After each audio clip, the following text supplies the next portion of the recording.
तो चलो आज की क्लास में अब ये प्रोसीड कर रहा हूं आगे। हमें न्यूमेरिकल्स आज करने हैं कुछ डिस्कस। एक क्वेश्चन हम ये करते हैं, arrange the following metals in the order in which they displace each other from the solution of their salts. Aluminium है, कॉपर है, आयरन है, मैग्नीशियम है, जिंक है। जब हम इनको इनके सॉल्ट में रखते हैं तो हमें यह बताना है कि इनका डिस्प्लेसमेंट का ऑर्डर क्या होगा। इसके लिए हमें जो मदद लेनी होगी हमें जो इलेक्ट्रोकेमिकल सीरीज होती है उसकी। इलेक्ट्रोकेमिकल सीरीज डिसाइड करेगी। ये क्वेश्चन में यूजुअली लिखा होता है या डेटा गिवन होगा आपको। तो मैं इलेक्ट्रोकेमिकल सीरीज की हेल्प लेकर के डेटा बता रहा हूं। मैग्नीशियम जो होता है ऊपर होता है Mg, इसका रिडक्शन पोटेंशियल 2 पॉजिटिव। जब ये इलेक्ट्रॉन 2 गेन कर लेता है, रिडक्शन पोटेंशियल मैग्नीशियम सॉलिड बन जाता है, ये होता है -2.36। एल्यूमिनियम 3 पॉजिटिव है। जब ये 2 इलेक्ट्रॉन गेन कर लेगा, रिडक्शन पोटेंशियल इसका हमें करना हो, एल्यूमिनियम सॉलिड बन गया ये, इसका रिडक्शन पोटेंशियल जो होता है -1.66 होता है। इसके अलावा Zn2 पॉजिटिव है। ये Zn2 पॉजिटिव जब 2 इलेक्ट्रॉन गेन कर लेगा, करने पर जिंक में कन्वर्ट होगा, इसका रिडक्शन पोटेंशियल -0.76 होगा। माइनस में है सब ये, यानी ये इलेक्ट्रॉन देना इसके लिए आसान है, लेना मुश्किल है। माइनस में होने का मतलब ये, इसके लिए इलेक्ट्रॉन लेना मुश्किल है, इलेक्ट्रॉन देना आसान है। नेगेटिव होने का यही मीनिंग है। जैसे जैसे पॉजिटिव होती जाएगी वैल्यू, आसान होता चला जाएगा। तो इनके सॉल्ट से मेटल डिस्प्लेस किस अकॉर्डिंग होंगे? जैसे जैसे पॉजिटिव वैल्यू इलेक्ट्रोड पोटेंशियल की बढ़ती चली जाएगी, डिस्प्लेसमेंट आसान होता चला जाएगा। सॉल्ट से मेटल बनकर वो डिपॉजिट होता रहेगा। ऐसे ही आयरन की बात आती है। आयरन के लिए ये वैल्यू टेबल से देख करके आपको पता चलेगी। 2 इलेक्ट्रॉन गेन करता है आयरन, 2 पॉजिटिव, आयरन सॉलिड बन जाता है। आयरन सॉलिड जो बन गया, इसके लिए इसका इलेक्ट्रोड पोटेंशियल -0.44 हो गया। इसी तरह से कॉपर 2 पॉजिटिव है।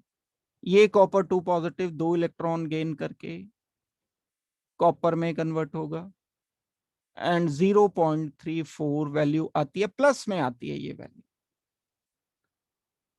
तो अब अगर हम इन सब मेटल को ऑर्डर में लिखना चाहें कि कौन सबसे ज्यादा आसानी से इलेक्ट्रॉन गेन करेगा, मेटल सबसे ज्यादा आसानी से कौन बनाएगा, यानी मेटल में जो आयंस हैं, कॉपर 2 पॉजिटिव भी है, सॉल्यूशन में जो आयंस हैं, एल्यूमिनियम 3 पॉजिटिव भी है, जिंक 2 पॉजिटिव भी है, सबसे आसानी से कौन मेटल में डिपॉजिट होगा?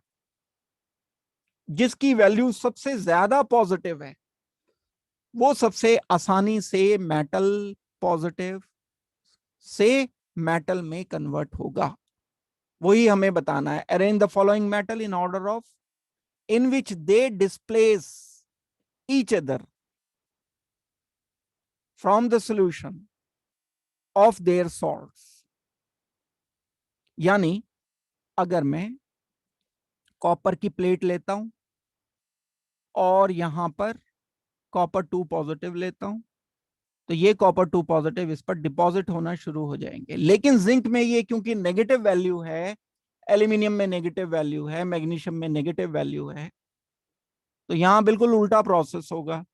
प्रोसेस क्या होगा? जिंक सल्फेट के आयंस प्रेजेंट हैं, Zn2 पॉजिटिव है, जिंक मेटल यहां सोल्यूशन में आएगा, इलेक्ट्रॉन छोड़कर ये नेगेटिव हो जाएगा, जबकि यहां कॉपर डिपॉजिट होगा, यहां जिंक डिके होगा। नेगेटिव वैल्यू क्या इंडिकेट करती है कि ये डिके होते चले जाने चाहिए। अब कंपैरेटिवली अगर हम देखें, दो, अगर मैं रॉड लेता हूं, एक मैग्नीशियम लेता हूं, एक एल्यूमिनियम लेता हूं, एक मैग्नीशियम लेता हूं, एक जिंक लेता हूं, तो जिंक वाले पे अब डिपॉजिट होगा क्योंकि ये ज्यादा वैल्यू है, ये कम वैल्यू है। माइनस में जितनी ज्यादा होगी उतना ज्यादा डिके होगा। तो सबसे आसानी से अगर हम ऑर्डर लिखना चाहते हैं, डिस्प्लेसमेंट सबसे आसानी से देगा कॉपर, फिर उसके बाद आयरन, फिर उसके बाद जिंक, फिर उसके बाद एल्यूमिनियम, फिर सबसे कम मैग्नीशियम, क्योंकि इसकी वैल्यू सबसे कम है। सबसे ज्यादा नेगेटिव वैल्यू मैग्नीशियम की है, सबसे ज्यादा पॉजिटिव वैल्यू क्योंकि कॉपर की है। तो कभी अगर इस टाइप की प्रॉब्लम आए कि मेटल डिपॉजिट कौन सा होगा अपने कॉरेस्पॉन्डिंग सॉल्ट से, तो हमें क्या लिखते चले जाना है, उनकी वैल्यूज को देखना है। और वो इलेक्ट्रोकेमिकल सीरीज से या तो ये वैल्यू गिवन होगी, या अगर गिवन नहीं है तो बुक में आप चेक कर लो, जो टेबल गिवन है इलेक्ट्रोकेमिकल सीरीज की, वहां से ये प्रॉब्लम को सॉल्व कर सकते हैं। एक क्वेश्चन ये हो गया हमारा। इसके बाद ये सेकंड एक क्वेश्चन है। इस क्वेश्चन में हमें स्टैंडर्ड इलेक्ट्रोड पोटेंशियल गिवन है, के से के पॉजिटिव से के। इलेक्ट्रोड स्टैंडर्ड पोटेंशियल का मतलब रिडक्शन पोटेंशियल ही होगा। के पॉजिटिव से के बनना रिडक्शन है, सिल्वर पॉजिटिव से सिल्वर बनना पॉजिटिव में रिडक्शन पोटेंशियल आ गया। इसके अलावा मरकरी से ये गिवन है, पॉजिटिव में आ रही है वैल्यू। मैग्नीशियम 2 पॉजिटिव से ये ज्यादा नेगेटिव में आ रही है। Arrange these metal in their increasing order of reducing power. सबसे ज्यादा रिड्यूसिंग कौन होगा? जिसके रिडक्शन पोटेंशियल जितने ज्यादा नेगेटिव हैं वो उतना ज्यादा रिड्यूसिंग होगा। जैसे अगर मैं आपको बोलता हूं कि ये के पॉजिटिव के में कन्वर्ट हो रहा है, के पॉजिटिव के में कन्वर्ट हो रहा है, और इसकी वैल्यू -2.93 वोल्ट। इसका क्या मतलब है? इसका मतलब है कि के पॉजिटिव का इलेक्ट्रॉन गेन करना यानी रिड्यूस होना डिफिकल्ट है। अगर ये डिफिकल्ट है तो आसान कौन सा होगा? रिवर्स प्रोसेस आसान होगा। क्या है रिवर्स प्रोसेस? रिवर्स प्रोसेस है K is giving electron to give K positive. ये प्रोसेस है जिसमें ये इलेक्ट्रॉन दे रहा है और वर्किंग एज रिड्यूसिंग एजेंट। यहां तो ये ऑक्सीडाइजिंग एजेंट है, रिडक्शन पोटेंशियल में के पॉजिटिव ऑक्सीडाइजिंग एजेंट रहेगा। बहुत ज्यादा नेगेटिव वैल्यू आ गई, इसका मतलब है ये प्रोसेस होना डिफिकल्ट। अपोजिट प्रोसेस आसान, ये वाला प्रोसेस आसान, मतलब इलेक्ट्रॉन प्रोवाइड करना आसान। इसके लिए जो आसानी से इलेक्ट्रॉन प्रोवाइड करते हैं वो रिड्यूसिंग एजेंट होते हैं। कॉन्क्लूसिव बात क्या है? रिडक्शन पोटेंशियल की वैल्यू जितनी नेगेटिव होगी, जितनी ज्यादा नेगेटिव होगी, अगर इलेक्ट्रोड पोटेंशियल लिखा तो अंडरस्टूड है, ये बात ध्यान रखना। कुछ नहीं लिखा यहां इन्होंने कि ये ऑक्सीडेशन पोटेंशियल है या रिडक्शन पोटेंशियल है, कुछ नहीं लिखा, तो हम क्या मानेंगे? रिडक्शन पोटेंशियल मानेंगे। और ये तो इसमें गिवन भी है, के पॉजिटिव से के बनना रिडक्शन पोटेंशियल। के पॉजिटिव को जब इलेक्ट्रॉन दिया तो रिडक्शन हो गया ना इसका। रिडक्शन हो सकना कितना आसान है, नेगेटिव में है, मुश्किल है। यानी के का के पॉजिटिव बनना आसान है। तो जितना ज्यादा नेगेटिव वैल्यू होगी किसी पॉजिटिव से मेटल बनने की, यानी रिडक्शन पोटेंशियल जितना नेगेटिव होगा, उतना ही वो स्ट्रॉन्ग रिड्यूसिंग एजेंट होगा। सबसे ज्यादा रिड्यूसिंग एजेंट वो जिसमें वैल्यू सबसे ज्यादा नेगेटिव। कौन सबसे ज्यादा रिड्यूसिंग एजेंट? पोटेशियम। उससे कम सबसे ज्यादा नेगेटिव तो यही आई ना वैल्यू। उससे कम कौन आ रहा है? ये है मैग्नीशियम। ये नंबर 1 पर है, ये नंबर 2 पर है। तो पोटेशियम मोस्ट रिड्यूसिंग, उसके बाद आ जाएगा मैग्नीशियम। उसके बाद नेगेटिव वैल्यू क्रोमियम की आ रही है, क्रोमियम आएगा। उसके बाद नेगेटिव वैल्यू तो नहीं है, लेकिन पॉजिटिव देखते हैं हम। कम पॉजिटिव किसकी वैल्यू आ रही है? कम पॉजिटिव आ रही है मरकरी की, 0.79 है। ये ज्यादा है, 0.8 है। फिर मरकरी आ जाएगा। और सबसे कम रिड्यूसिंग होगा सिल्वर मेटल। आसानी से इलेक्ट्रॉन नहीं देगा। सिल्वर पॉजिटिव बहुत आसानी से इलेक्ट्रॉन लेगा, लेकिन सिल्वर मेटल आसानी से इलेक्ट्रॉन नहीं देगा। ये हो गई इनकी रिड्यूसिंग टेंडेंसी। कंसेप्ट याद रखना है, मेटल चेंज कर करके देंगे ये। क्या कंसेप्ट है? याद क्या रखोगे? लोअर द रिडक्शन पोटेंशियल,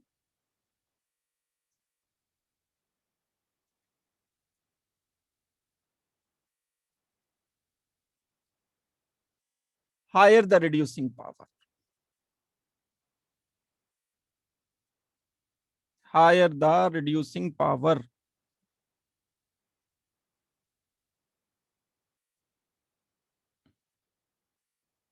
ये जो मैंने ऑर्डर लिखा है, ये किस चीज का लिखा है? रिड्यूसिंग पावर का लिखा है।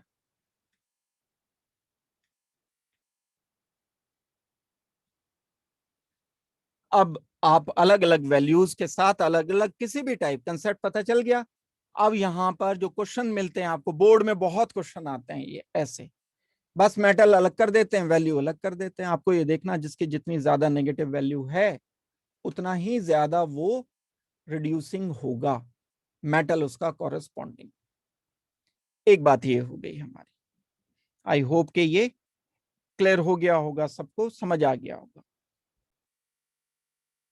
इसके बाद वाला क्वेश्चन जो है ये हम करते हैं। depict the galvanic cell in which the reaction Zn plus 2 silver positive aqueous gives Zn2 positive aqueous plus 2 silver solid atoms takes place। ये हमें गैल्वेनिक सेल में कंसीडर करना है, फिर उसके बाद ये सारी बातें बतानी है। Number 1, which of electrode is negatively charge, ये बात बतानी है। उसके अलावा हमें बताना है the carriers of current in cell. दो ही टाइप के आंसर होते हैं इसके कैरियर के, या तो इलेक्ट्रॉन होगा या आयंस होंगे। और जब कभी हम मेटल में सप्लाई करते हैं करंट को, तो कैरियर इलेक्ट्रॉन होते हैं। सोल्यूशन में जब इलेक्ट्रॉन को हम सप्लाई करते हैं, सोल्यूशन में जब हम करंट सप्लाई करते हैं, तो आयंस चार्ज के कैरियर होते हैं। एक हमारा है individual reaction at each electrode, ये हमें बताना है, ये एक्सप्लेन करना है हमें तीन चीजों को। तो अब अगर मैं इसके केमिकल रिएक्शन को एक अगर रिएक्शन ही लिख दें हम इसका, तो कोई प्रॉब्लम की बात नहीं है। रिएक्शन हो जाएगा Zn सॉलिड ऑब्लिक, इसे सेल डायग्राम कहते हैं, वो बता रहा हूं मैं। ये 2 पॉजिटिव एक्वस लिखना पड़ेगा, सॉल्ट ब्रिज बनाएंगे फिर हम यहां, फिर हम सिल्वर पॉजिटिव लिख देंगे, एक्वस लिखेंगे, पॉजिटिव लिख देंगे, ऑब्लिक सिल्वर सॉलिड लिख देंगे। ये हमारा एक सेल डायग्राम है। सेल डायग्राम कहते हैं इसको, वैसा डायग्राम नहीं बनाना कि हमने बीकर लिख दिया उसमें रॉड को डिप कर दिया, वो नहीं।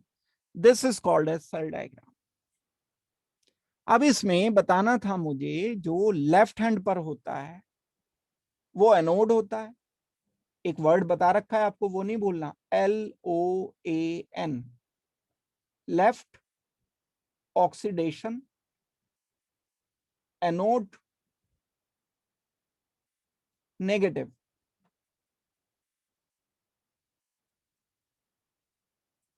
लेफ्ट पर। कौन है लेफ्ट पर? जिंक। तो जिंक एनोड कहलाएगा। जिंक ने जिंक टू पॉजिटिव बनाते हुए यहां एनोड और एनोड ही नेगेटिव होता है। सिल्वर कैथोड होगा, एंड पॉजिटिव होगा। तो हमें आंसर क्या करना है? Zinc electrode is negatively charge. दूसरी बात आती है, कौन कैरी कर रहा है करंट को?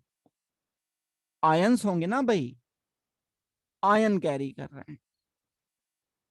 Ion are carrying current in cell. Cell के अंदर की बात की है ना। सेल के बाहर अगर पूछते, जो वैसा सेल होता है यहां बाहर, सेल के बाहर तो वायर में जाता करंट। मेटल वायर में करंट जो जाता है वो इलेक्ट्रॉन के जरिए जाता है। यहां पर मेटल वायर की बात नहीं की गई है। इन द सेल, बिल्कुल क्लियर कट क्वेश्चन लिखा है। सेल के अंदर कौन करंट सप्लाई करता है? आयंस करते हैं।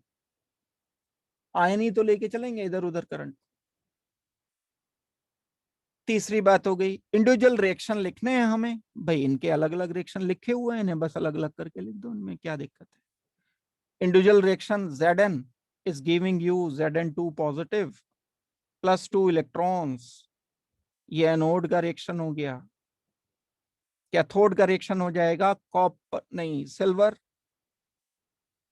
1 positive is gaining electron to silver metal solid. ये कैथोड का रिएक्शन। क्वेश्चन ये आता है कि इसको यहीं क्यों लिखा, रिवर्स क्यों नहीं लिख दिया मैंने? क्योंकि ये इक्वेशन बता रही है मुझे कि ये एनोड है। इक्वेशन क्या बता रही है? कि ये इलेक्ट्रॉन दे रहा है। इलेक्ट्रॉन देना इसका आसान है, क्योंकि जिंक के लिए रिडक्शन पोटेंशियल की वैल्यू इलेक्ट्रोकेमिकल सीरीज में ज्यादा होती है। जो रिएक्शन दिया हुआ है वो रिएक्शन जस्टिफाई कर रहा है इस बात को कि जिंक इलेक्ट्रॉन दे रहा है और सिल्वर इलेक्ट्रॉन ले रहा है, सिल्वर पॉजिटिव इलेक्ट्रॉन ले रहा है। इसलिए हमने इसको कैथोड एनोड लिखा है। कैथोड सिल्वर को लिखा है, सिल्वर मेटल को लिखेंगे हम कि ये कैथोड। तो ये आसान है, कोई रिएक्शन कोई मुश्किल नहीं है। इस तरीके से हम इसको सोच सकते हैं। आगे बढ़ते हैं, दूसरा क्वेश्चन देखते हैं। हमें यहां पर एक ये गिवन है cell. Calculate the standard electrode potential of galvanic cell. Galvanic cell दिया हुआ है। गैल्वेनिक सेल क्या होता है? जो बिजली बनाता है केमिकल रिएक्शन करने के बाद। अब एक नहीं है, दो गैल्वेनिक सेल हैं ये दोनों गैल्वेनिक सेल आपको अलग अलग डिटेल बतानी है। क्या कैलकुलेट करना है इन गैल्वेनिक सेल के लिए? इनके लिए कैलकुलेट करना है आपको delta G not, gives free energy and equilibrium constant के। दो चीजें करनी है कैलकुलेट। क्या पता होना चाहिए? डेफिनेटली इनके स्टैंडर्ड इलेक्ट्रोड पोटेंशियल पता होने चाहिए, जो किसी भी मेटल के लिए कांस्टेंट होते हैं। किसी गिवन मेटल के लिए ये कांस्टेंट होते हैं। इसके लिए मैं बता रहा हूं आपको, जो गिवन है यहां पर, ये गिवन है E naught for chromium 3 positive converting into chromium metal solid is equal to 0.74 volt. इस वाले रिएक्शन के लिए, पहले ही रिएक्शन के लिए दूसरे के लिए नहीं, क्योंकि ई नॉट मैंने इसका क्रोमियम का बताया, तो कैडमियम के लिए भी मुझे रिडक्शन पोटेंशियल पता होना चाहिए। E naught cadmium,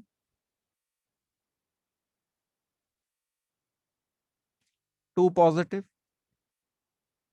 going to cadmium solid is equal to minus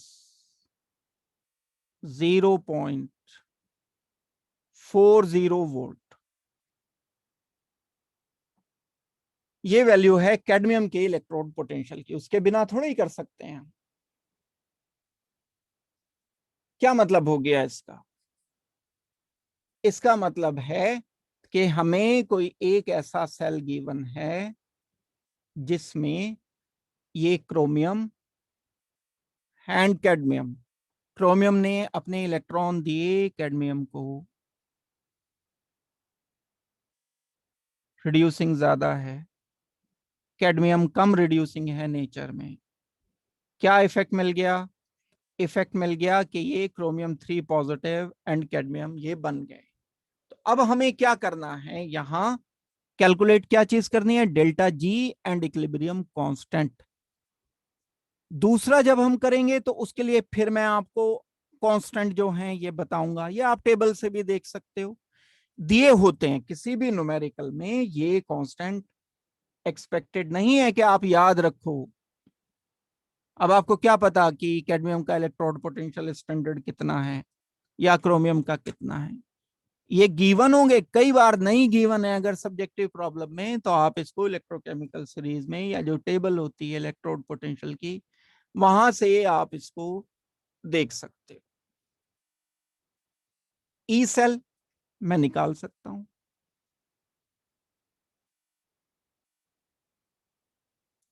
will be equal to E right minus E left. E cell की वैल्यू क्या आएगी? ई सेल के बिना थोड़ी डेल्टा जी निकल जाएगा। क्या वैल्यू होती है डेल्टा जी की? डेल्टा जी की जो फॉर्मूला है, delta G is equal to minus N F E standard of cell. ये आनी चाहिए वैल्यू हमारे पास। ये जो वैल्यू आई है, इस वैल्यू से आप पहले जी निकालने से पहले ई सेल कैलकुलेट करोगे। ई सेल रखोगे यहां, एफ एंड एन। एफ हमें पता है कांस्टेंट है, एन हम देखेंगे किसी रिएक्शन में कितना, ये कितने इलेक्ट्रॉन देने पड़ रहे हैं वो हम गिनती करेंगे, अभी चेक करेंगे। ई सेल क्या होता है? ई राइट माइनस ई लेफ्ट होता है। कौन है यहां पर राइट में? अगर ई राइट माइनस ई लेफ्ट में करता हूं तो यहां पर राइट में होगा कैडमियम एंड लेफ्ट में यहां पर गिवन है क्रोमियम। तो मैं अल्टीमेटली क्या लिखूंगा?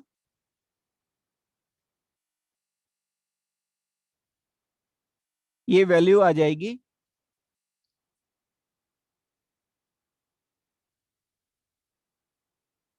लेफ्ट में क्रोमियम हुआ, ये कैडमियम हुआ।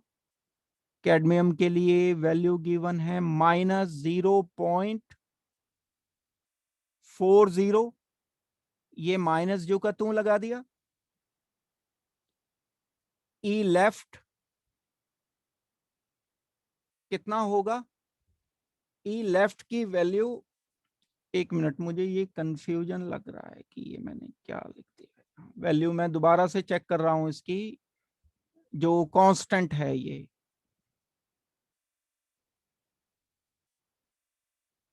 क्रोमियम से, क्रोमियम 3 पॉजिटिव से क्रोमियम की वैल्यू,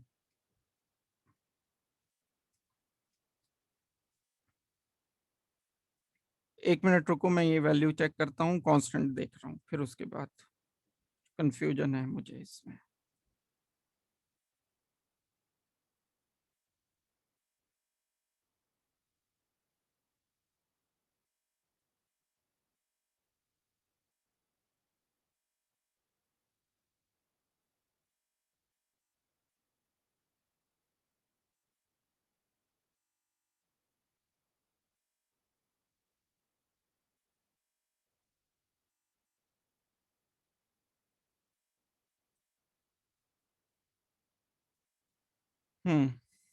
माइनस में होगी ये वैल्यू।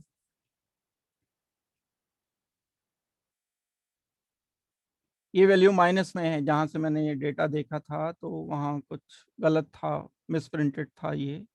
तो प्लस दिया हुआ था, मींस कुछ भी नहीं लिखा था, तो मैंने प्लस मान ली थी, लेकिन मैंने अभी ये देखा दोबारा से तो ये माइनस में है वैल्यू। ये माइनस में वैल्यू है, तो मैं इसको यहां जब माइनस में प्लेस करूंगा, माइनस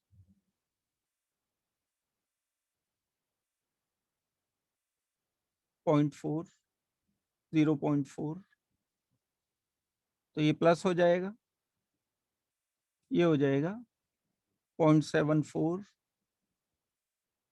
माइनस 0.4। ये अल्टीमेटली इसकी वैल्यू आनी चाहिए। अल्टीमेटली वैल्यू अगर इसकी आ जाती है,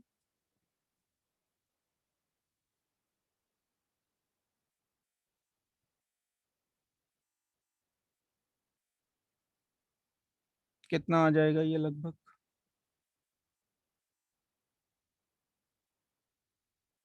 ये आ जाएगा 0.34।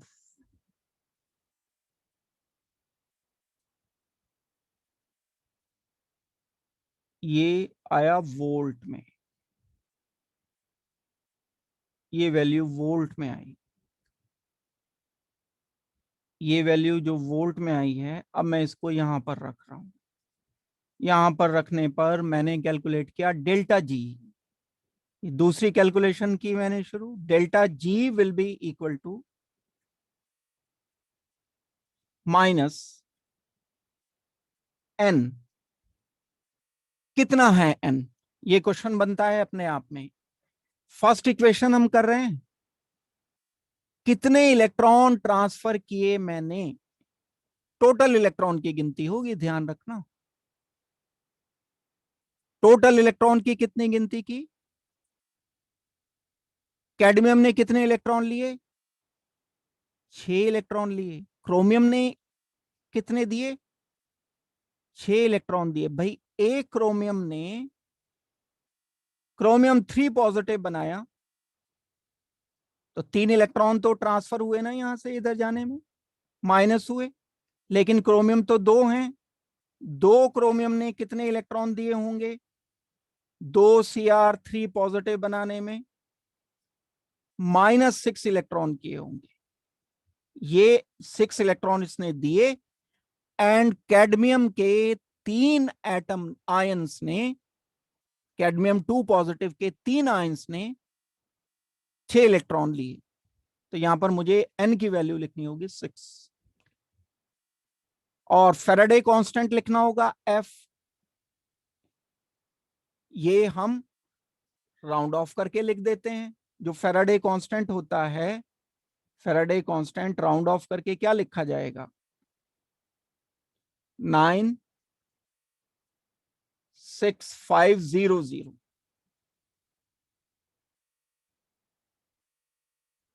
96500 मल्टीप्लाइड बाय ये जो वैल्यू अभी आई है ई की, ये वैल्यू ई की मैं उठा करके यहां रखूंगा, 0.34 वोल्ट। ये आ गया डेल्टा जी।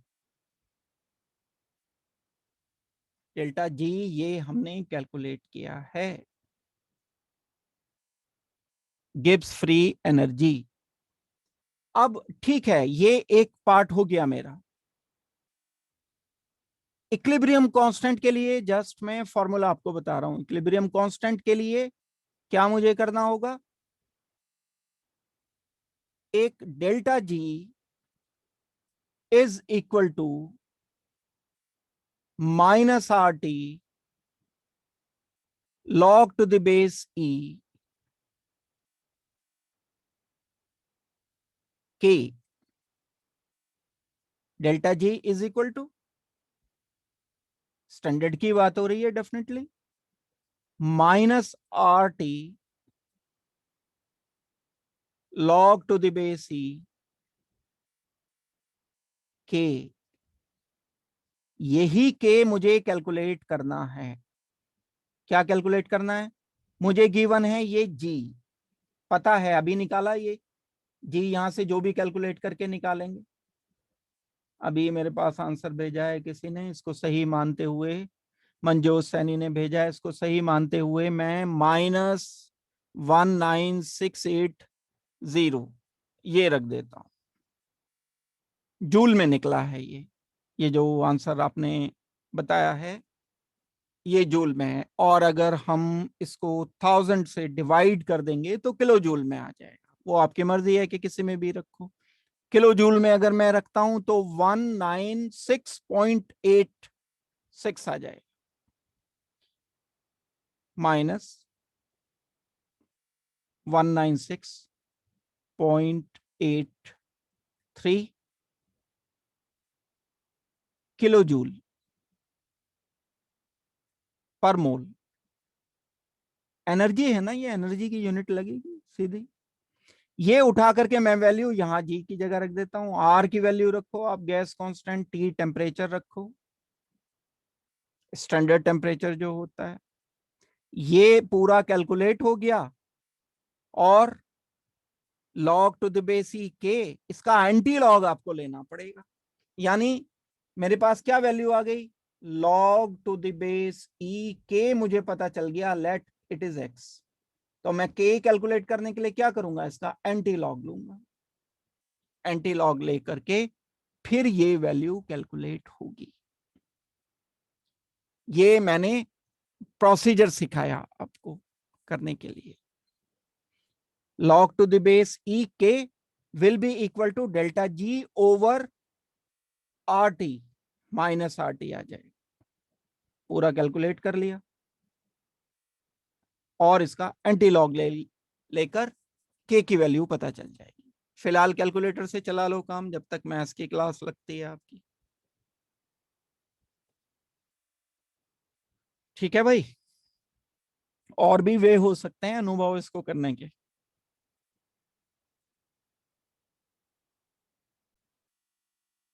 ये अगर मुझे ई सेल कैलकुलेट करना है इस प्रॉब्लम में तो E naught cell minus 0.0591 divided by n log to the base n and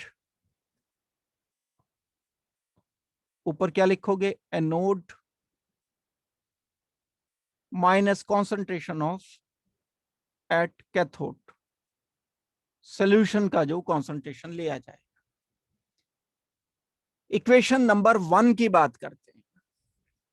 अच्छा, अब इसमें आपको एक और चीज गिवन होनी चाहिए एडिशनली। यहां पर क्या गिवन होना चाहिए, अलग अलग कॉन्सेंट्रेशन पर क्योंकि निकालना है ये, तो अलग अलग कॉन्सेंट्रेशन पर निकालने के लिए आपको ई नॉट सेल भी गिवन होना चाहिए।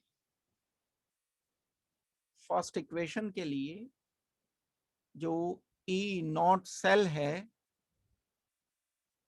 वो हम कितना रखते हैं,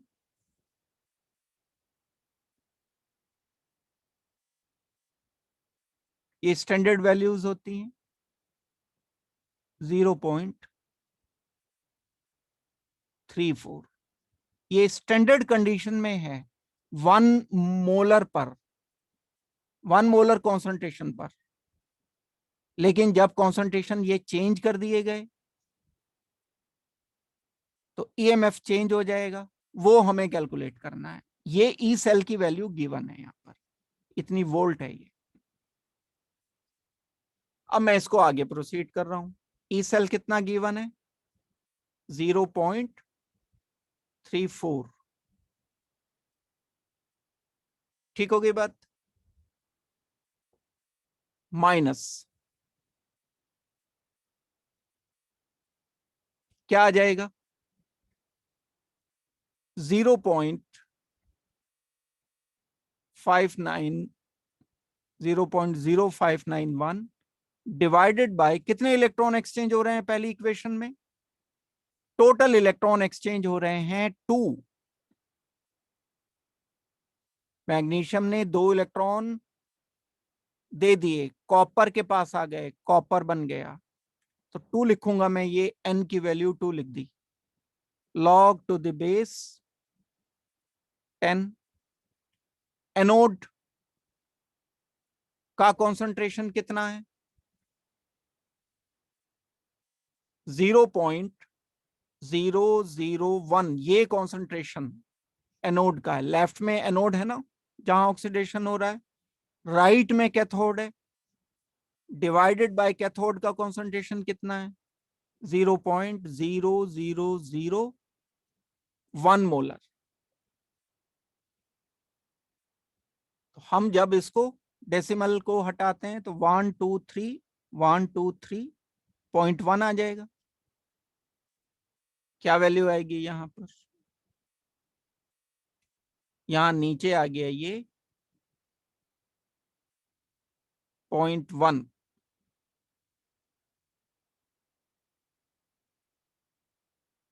अगर आगे करते हो उसको प्रोसीड, ये जो भी वैल्यू आई है ये वैल्यू हमने ई स्टैंडर्ड सेल के लिखकर प्रोसीड किया आगे, ये जो भी वैल्यू इसकी आई है फिर हमने ये किया एंड इसको सॉल्व करना है बस, log टू द बेस 10। जब मैं इसको सॉल्व करूंगा 1 2 3 1 2 3 ये आ जाएगा 1/0.1 नीचे आ गया, तो 0.1 नीचे आने का मतलब है जब मैं डेसिमल हटाऊंगा तो 1/0.1 का मतलब हो गया 10।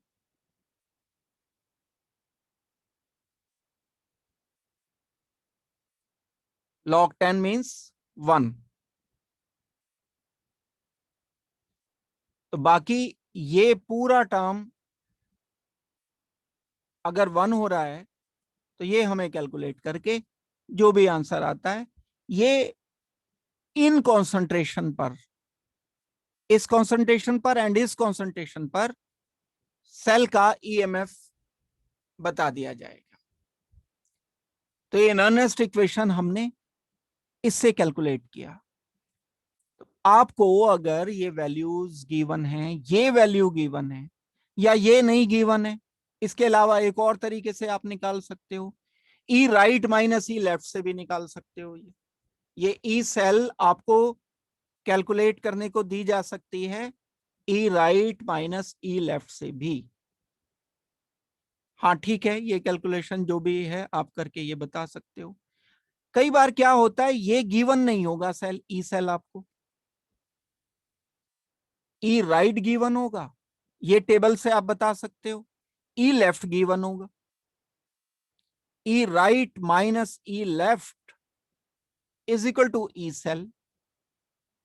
तो यहां से ई सेल निकालना पड़ेगा, फिर ई सेल को आप यहां रख दोगे, ये भी कर सकते हो। ऐसे एक वे ये भी है इसको करने का सॉल्व। मींस ऐसी प्रॉब्लम में या तो आपको ई नॉट सेल गिवन होगा या ई राइट एंड ई लेफ्ट दोनों गिवन होंगे, यानी स्टैंडर्ड इलेक्ट्रोड पोटेंशियल किसी एक इलेक्ट्रोड का गिवन होगा, यानी रिडक्शन पोटेंशियल गिवन होगा। तो आप ये वाली प्रॉब्लम देखो अब कैसे करोगे सॉल्व, वो मैं बता रहा हूं। टेबल से इनके जैसे आयरन का इलेक्ट्रोड पोटेंशियल देखोगे, हाइड्रोजन का इलेक्ट्रोड पोटेंशियल तो 0 ही होता है, ये तो पता ही है आपको 0 है। इसका चेक करोगे, फिर इसके लिए वैल्यू निकालोगे सेल के ईएमएफ की इन कॉन्सेंट्रेशन पर। थर्ड के लिए क्या करोगे आप, टेबल से एसएन का इलेक्ट्रोड पोटेंशियल ई नॉट देखोगे इसका, यहां पर हाइड्रोजन गिवन है, हाइड्रोजन का तो 0 ही होता है, तो ये तो और आसान हो गई बात, इस केस में भी ये 0 है, यहां पर इसका ब्रोमीन का आपको पता चला लेना है कि ब्रोमीन का कितना होता है, Br2 से Br नेगेटिव बनने में कितना रिडक्शन पोटेंशियल होता है। तो ये टेबल से देख करके आपको सॉल्व करने हैं बाकी इनके डेटा जो भी है। तो मैं समझता हूं कि आज की क्लास में इतना ही रखते हैं हम, बाकी कल सुबह 6 बजे मिलते हैं। 6 AM। AM का मतलब होता है मॉर्निंग, मॉर्निंग का मतलब होता है सुबह सवेरे।